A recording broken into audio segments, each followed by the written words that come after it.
साथियों, जय भीम, जय भारत, जय संविधान।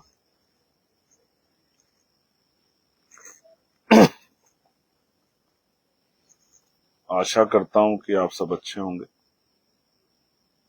और मेरी आवाज आपको आ रही होगी। प्यारे साथियों, एक महत्वपूर्ण लाइव के लिए मैं आपके बीच में हूं और वो जो महत्वपूर्ण लाइव है वो लाइव मैं उस स्थान से कर रहा हूं जहां ऊपर एक शानदार, आप देखेंगे तो बाबा साहब अम्बेडकर की स्टैचू आपको दिखाई देगी। देखिए, संविधान बनाने वाले की स्टैचू के नीचे बैठ के संविधान बचाने की लड़ाई हम लोग लड़ रहे हैं। ये बड़ी महत्वपूर्ण जगह है, देश की संसद है और इस संसद में बिल्कुल जो मेरे सामने परिसर है वो परिसर है पुरानी संसद का। वही पुरानी संसद जिसमें बैठ के बहुत सारे कानून बने, जिसमें राइट टू एजुकेशन भी बना था,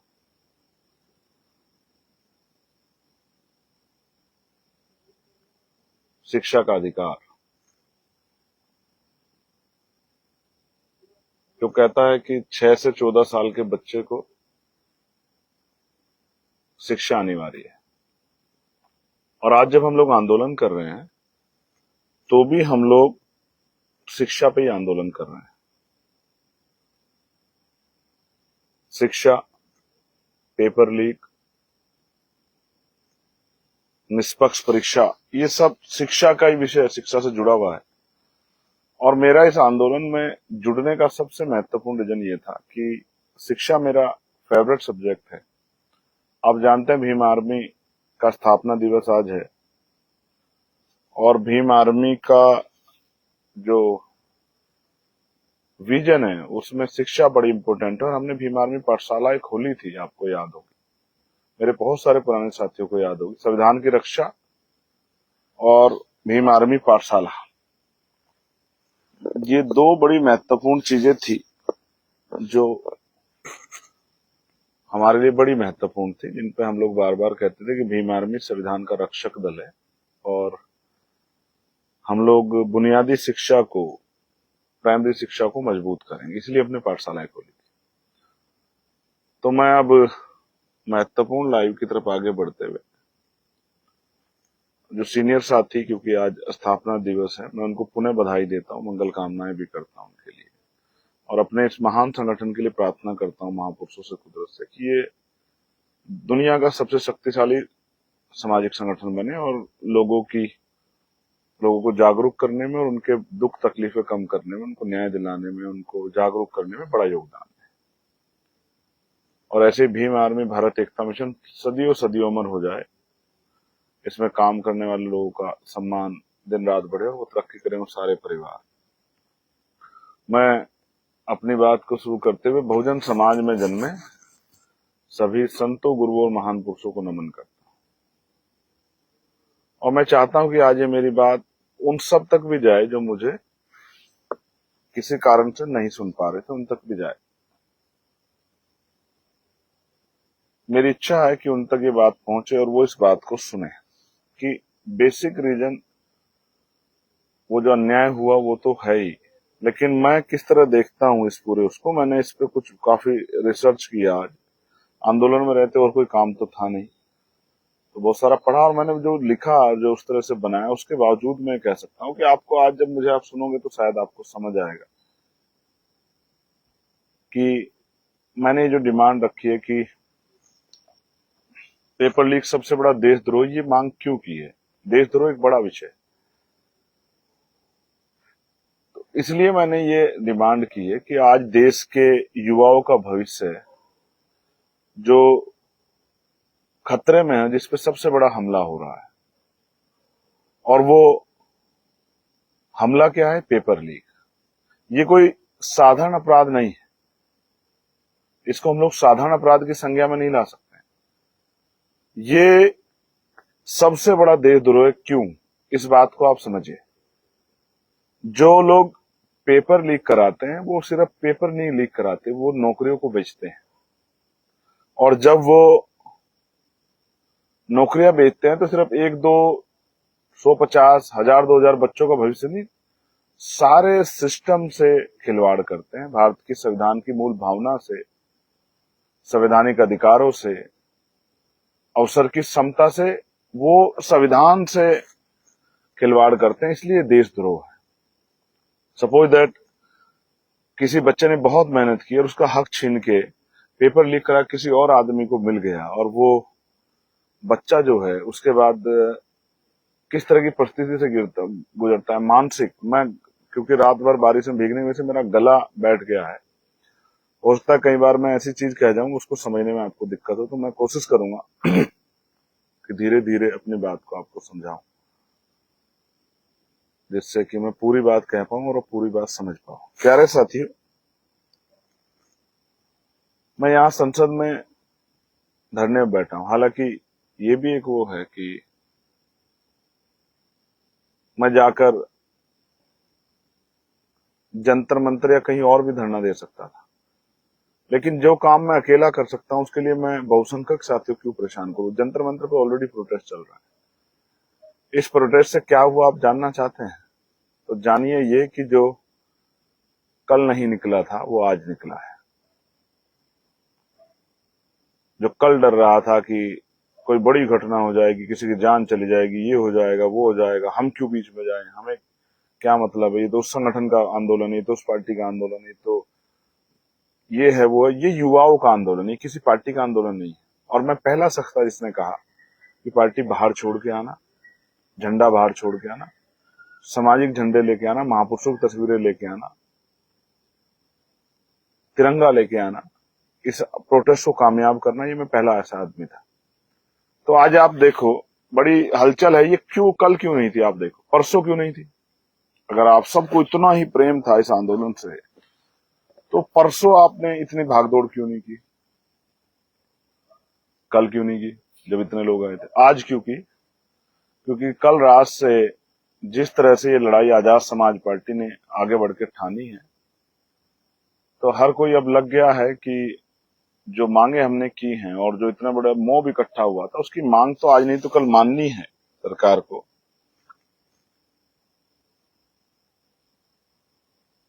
लेकिन अब सरे की भी होड़ लगी है कि हमें भी सरे मिल जाए। मिलना चाहिए सब लोगों को, जो 1 इंच भी चलेगा उसको भी सरा मिलना चाहिए। बस मुझे सरे की आवश्यकता नहीं है।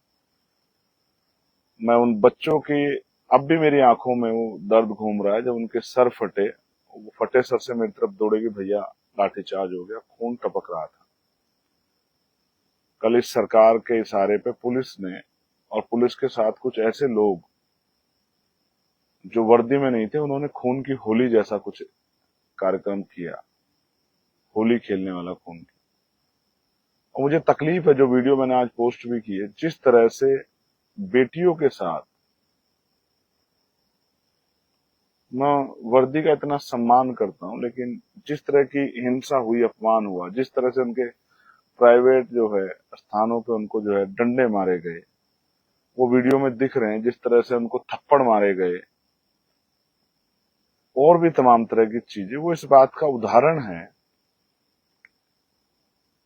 कि ये जो कुंठित मानसिकता है महिलाओं के प्रति, ये अच्छी नहीं। और आपस में मतलब प्राइवेट जगह डंडा मार के महिलाओं को, बेटियों को, और मुस्कुरा रहे हो आपस में, वो वीडियो भी मैंने देखी। और मैं आपको विश्वास दिलाता हूं कि मैं उन पे कार्रवाई के लिए भी जाऊंगा। उनकी वीडियो निकाल के उनके लिए उनके खिलाफ FIR कराऊंगा। जिन लोगों ने ये किया है, क्योंकि वो उनके चेहरे आ रहे हैं, और ये दिल्ली है, देश की राजधानी, यहाँ FIR लिखी जाएगी। ये इसमें मैंने सजा में भी कुछ प्रावधान बढ़ाने की मांग की है कि इसमें उम्र कैद हो, कम से कम उम्र कैद, जिसको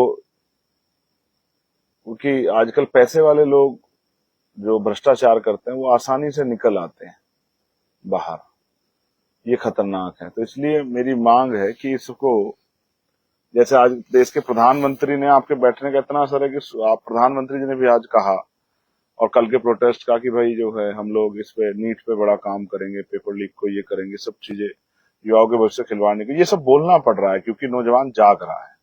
बात दूर तक जा रही है। आज इंदौर में प्रोटेस्ट चल रहा है, मेरी बच्चों से बात हुई थी, और राजस्थान में तो लगातार हो रहे हैं, पंजाब में भी हो रहे हैं, हरियाणा थोड़ा सा भी पीछे है, लेकिन हरियाणा भी आगे आ जाएगा समय के साथ, उत्तराखंड भी आ जाएगा, झारखंड, बिहार तो चल ही रहा है, बिहार और मध्य प्रदेश भी चल रहा है, लेकिन आ जाएगा, बिहार भी आ जाएगा, झारखंड भी आ जाएगा। दिल्ली तो आप देख ही रहे हैं, दिल्ली तो सजा हुआ है।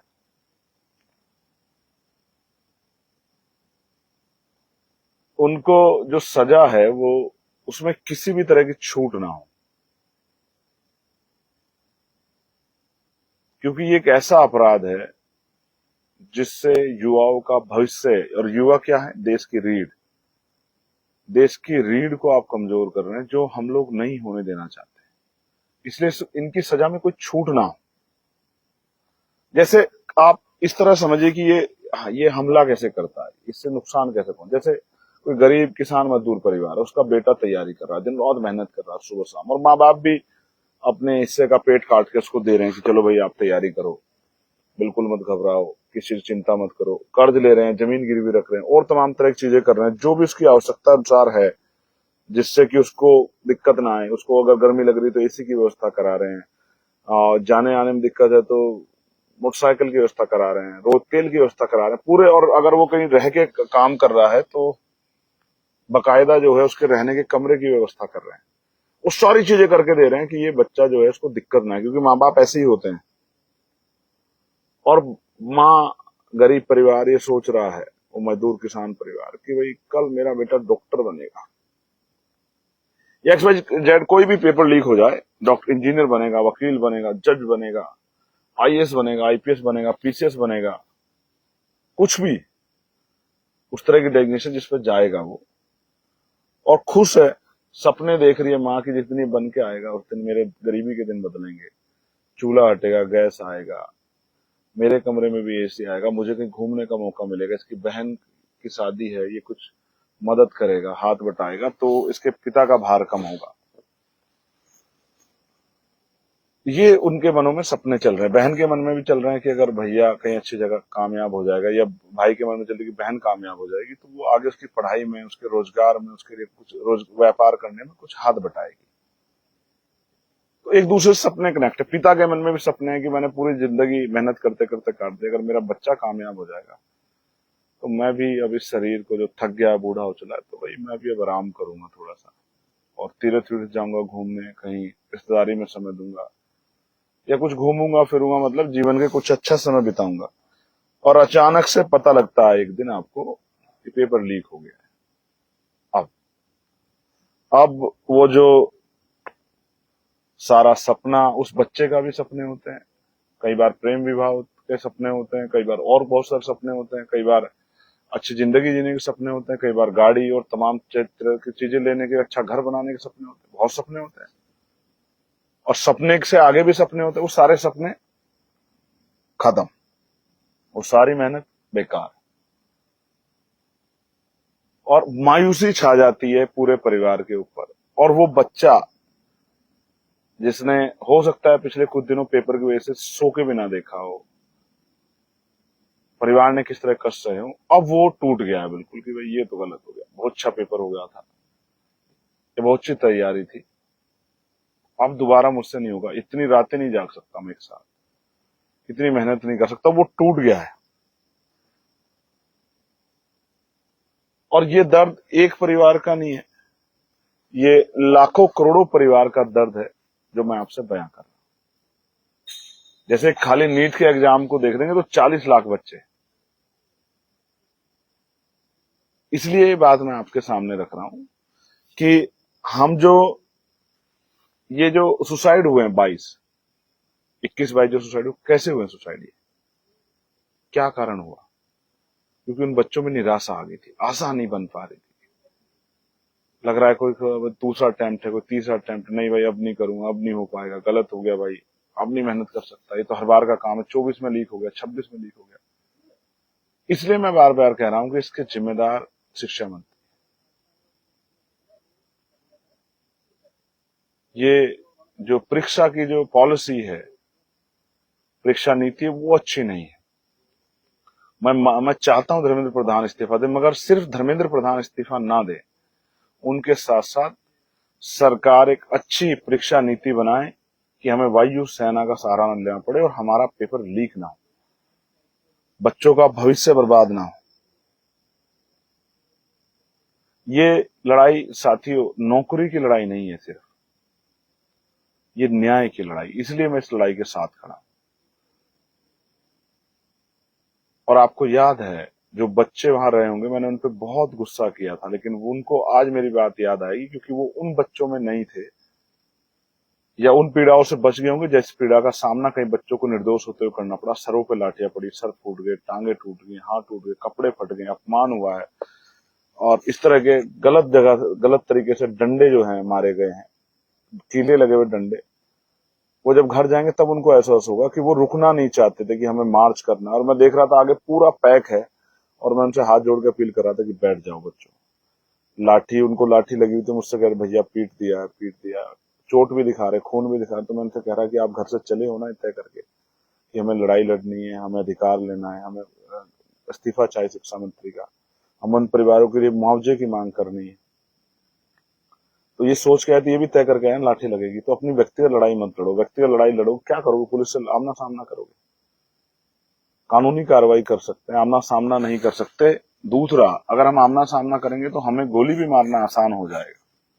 इसलिए मैंने कितनी बहनों को डांटा, कितने भाइयों को डांटा, वो पानी के लिए तड़प रहे थे, मैं देख रहा था उनकी तरफ, उनकी आंखों में भूख और प्यास। और कितने कई बच्चे ऐसे रहेंगे जो भूखे रहेंगे। मैं गुरुद्वारा के साथियों का धन्यवाद करता हूँ कि उन्होंने, हम लोगों ने भी प्रयास किया था कि वो लंगर की व्यवस्था करा दें। उन्होंने ये भी कहा था कि पानी की व्यवस्था करा देंगे, अगर आप बड़ा सा टब ले आओगे तो हम पानी की व्यवस्था भी करा देंगे। मैं उनकी श्रद्धा भाव का धन्यवाद देता हूँ, सेवा भाव का। लेकिन सच ये है कि क्यों पूरा बंद था, हम लोग मजबूर थे, लेकिन हम आपका अच्छा चाहते थे कि किसी बच्ची को चोट ना लगे, उसके जीवन में कोई इस तरह की स्थिति ना बन जाए, आंख पे चोट, आंख चली जाए, कोई हाथ को नुकसान हो जाए, कोई पैर को नुकसान हो जाए, उसके भविष्य में उसके सपने कुचले जाए।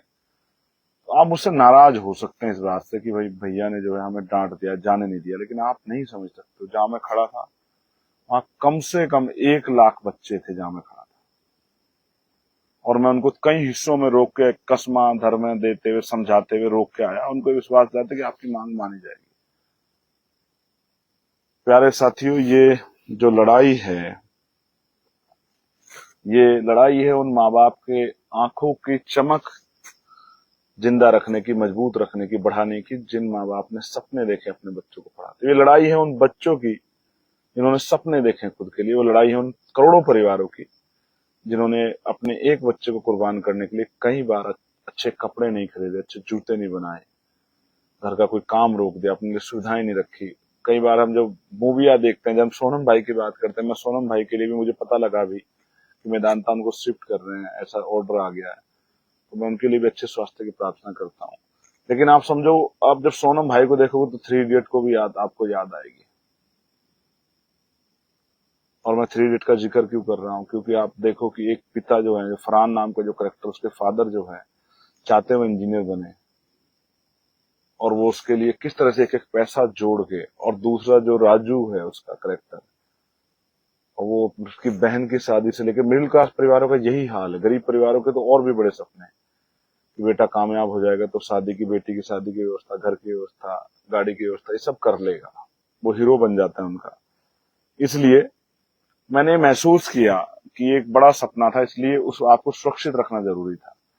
ये दोनों किस्से फरहान और राजू का आपको बता सकते हैं कि मिडिल क्लास परिवार किस तरह सर्वाइव करते, क्या क्या सहते। अब इम्पोर्टेंट बात क्या है, मुझे बार बार जंतर मंतर की जगह जलियांवाला बाग याद आया, उन लाठियों से जो बच्चे को पड़ी थी। मैं केंद्रीय गृह मंत्री जी से कहना चाहता हूं कि उनको, अगर ये आपने लाठी चलवाई है तो ये अच्छा नहीं किया आपने।